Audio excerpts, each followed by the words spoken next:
আমরা এখন যে স্থানে এসে উপস্থিত হয়েছি এই স্থানের নাম হলো নন্দঘাট। এই দেখো যমুনা পাশে। আর এই গ্রামের নাম হলো ভয়গ্রাম।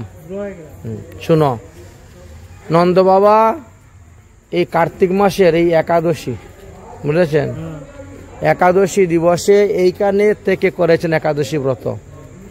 রাত্রে 3টার সময় এই যে রাস্তায় এই যে সামনে ঘাট আছে, ওই ঘাটে দিয়ে যমুনায় স্নান করতে গিয়েছেন। আর যমুনায় ডুব দেওয়ার পরে বরুণ দেবের অনুচরগণ বরুণালয়ে নিয়ে চলে গেছে। কৃষ্ণ বলরাম তো ছোট, 7-8 বৎসরের বালক।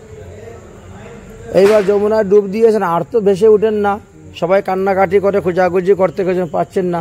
তখন ভগবান শ্রীকৃষ্ণকে বললেন, ভগবান শ্রীকৃষ্ণ এইখানে ডুব দিয়েছেন, একবার বরুণালয়ে গিয়ে উঠেছেন। বরুণালয়ে গিয়ে ডেকেছেন বরুণদেবকে। বরুণদেব ফুল তুলসী নিয়ে আসছে ভগবানের পূজা করতে। তুমি আমার বাবাকে নিয়ে আসলে কেন? বলছে আমি তো আনি নাই, আমার অনুচরেরা এনেছে। আচ্ছা, অপরাধ ক্ষমা করে দাও, নাও তোমার বাবাকে ফেরত নিয়ে যাও। এই আবার নন্দ বাবাকে ফেরত নিয়ে আসলেন। তাহলে এইখানে যমুনায় ডুব দিয়ে বরুণ দেবের বাড়ি চলে গেছেন। বরুণ দেব জলের অধিষ্ঠাত্রী দেবতা, বরুণ দেবের বাড়ি চলে গেলেন। আর ভগবান শ্রীকৃষ্ণ গিয়ে আবার বরুণ দেবের বাড়ি থেকে আবার তার বাবাকে ফেরত নিয়ে চলে আসলেন। এই হ্যাঁ, এই জন্য এটা ভয়গ্রাম নন্দঘাট। বলো নন্দঘাট কি, ভয়গ্রাম কি, যমুনা মাইয়া কি জয় জয় শ্রী রাধেশ্যাম। যাও যাও দর্শন করো, দর্শন করো। জয় হো ভোলে বাবা।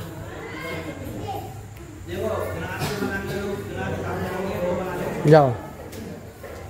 এই দেখো উপরে লেখা আছে বসুদেব, দেবকী, নন্দ বাবা, যশোদা, রাধাকৃষ্ণ, দাউ ভাইয়া, রেবতী মাইয়া, সবার নাম দেওয়া আছে। রাধে রাধে।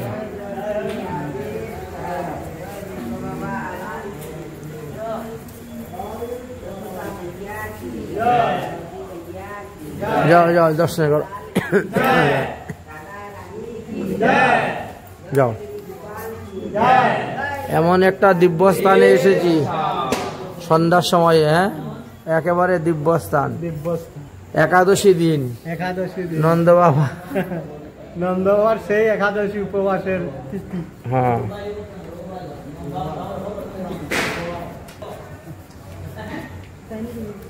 ওই যে দেখেন নন্দ বাবা, মা যশোদা, ওই দিকে হলো বসুদেব দেবকী। একেবারে বাম দিকে দেখতে পাচ্ছেন বসুদেব দেবকী, তারপরে নন্দ বাবা, মা যশোদা, তারপর রাধাকৃষ্ণ, তারপরে বলরাম আর বলরামের স্ত্রী রেবতী। বাস, দর্শন হয়ে গেল। প্রণাম করো।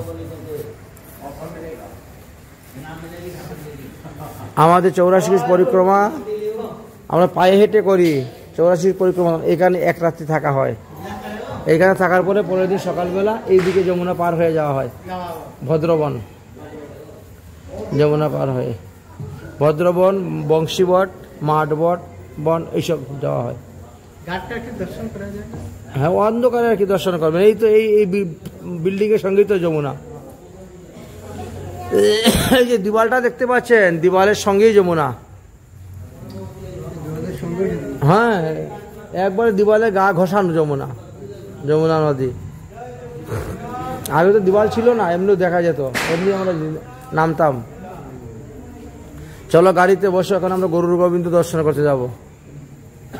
বলছেন আমাদের গাড়ি নষ্ট হওয়ায় 1 ঘন্টার সময় নষ্ট হয়ে গেল, না হলে আমরা আরো 2টা পয়েন্ট দেখতে পারতাম বেশি।